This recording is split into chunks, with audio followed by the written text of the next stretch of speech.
வணக்கம். தேனி சமையலில் இன்றைக்கி நம்ம முருங்கைக்கீரை சூப் எப்படி செய்யலாம் அப்படிங்கிறத பார்க்கலாம். முருங்கைக்கீரை சூப் செய்கிறது வந்து ரொம்ப ஈஸி, அதே சமயம் இது ரொம்ப ஹெல்த்தியான டிஷ். இது எப்படி செய்யலாம் அப்படிங்கிறத நம்ம இப்போ பார்க்கலாம். முருங்கைக்கீரை சூப் செய்கிறதுக்கு முருங்கைக்கீரையை இந்த மாதிரி ஆஞ்சி எடுத்து வச்சுருக்கேன். இப்போ கையில் இந்த மாதிரி அள்ளினோம்னா 2 தடவை அள்ளி போட்டோம்னா எவ்வளோ கிடைக்குமோ அவ்வளோ கீரை எடுத்து வச்சுருக்கேன்.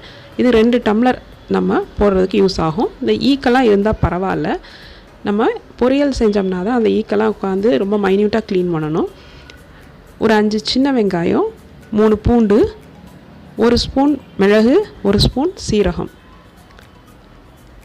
இப்போ தக்காளி தேவைப்பட்டால் நம்ம ஆட் பண்ணிக்கலாம், டேஸ்ட் நல்லாயிருக்கும். அதனால் ஒரு சின்ன தக்காளி அறுத்து வச்சுருக்கேன். இப்போ மிளகு, சீரகம், வெங்காயம், வெள்ளைப்பூடு இது எல்லாத்தையும் 1க்கு 2 இந்த மாதிரி தட்டி எடுத்து வச்சுக்கோங்க. இப்போ ஒரு குக்கரில் நம்ம கழுவி வச்சுருக்கிற கீரையை போட்டுக்கலாம். கீரையை போட்டதுக்கப்புறமா நம்ம எடுத்து வச்சுருக்கிற மிச்சம் எல்லா இன்க்ரீடியன்ஸையும் அதோடு சேர்த்துடலாம். முதல்ல தக்காளியை சேர்த்துக்கலாம்.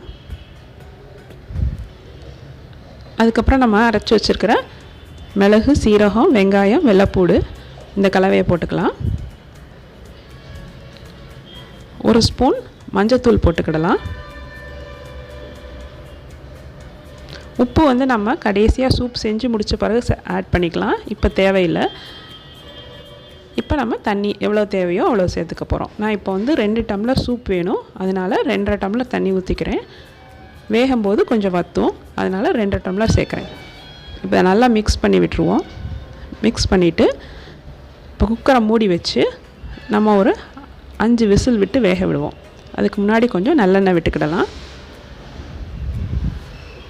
இப்போ குக்கரை மூடி வச்சிடலாம். இப்போ நீங்கள் விசில் விட்டு வேக விடுறீங்கன்னா 5 விசிலாவது விட்டு சிம்மரில் போட்டு இறக்கிடணும். இல்லாட்டினா ஒரே ஒரு விசில் விட்டுட்டு நீங்கள் ஒரு 10 நிமிஷம் சிம்மரில் போட்டுடணும்.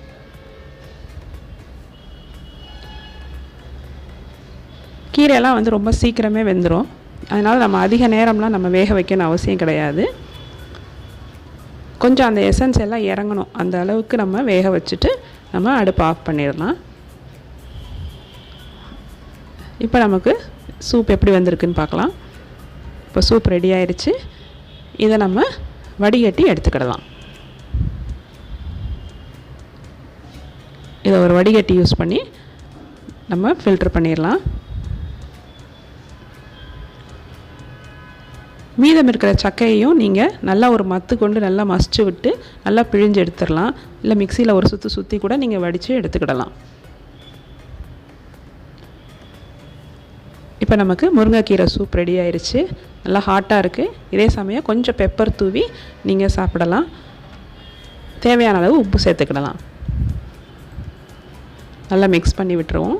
இதை சூடாக சாப்பிடும்போது தான் ரொம்ப அருமையாக இருக்கும். நீங்கள் இதே மாதிரி முருங்கைக்கீரை சூப் செஞ்சு பாருங்கள். உங்கள் கமெண்ட்ஸ் அனுப்புங்க. சேனலுக்கு மறக்காமல் சப்ஸ்கிரைப் பண்ணுங்கள். இந்த வீடியோ பிடிச்சிருந்தா லைக் பண்ணுங்கள், ஷேர் பண்ணுங்கள். தேங்க்யூ.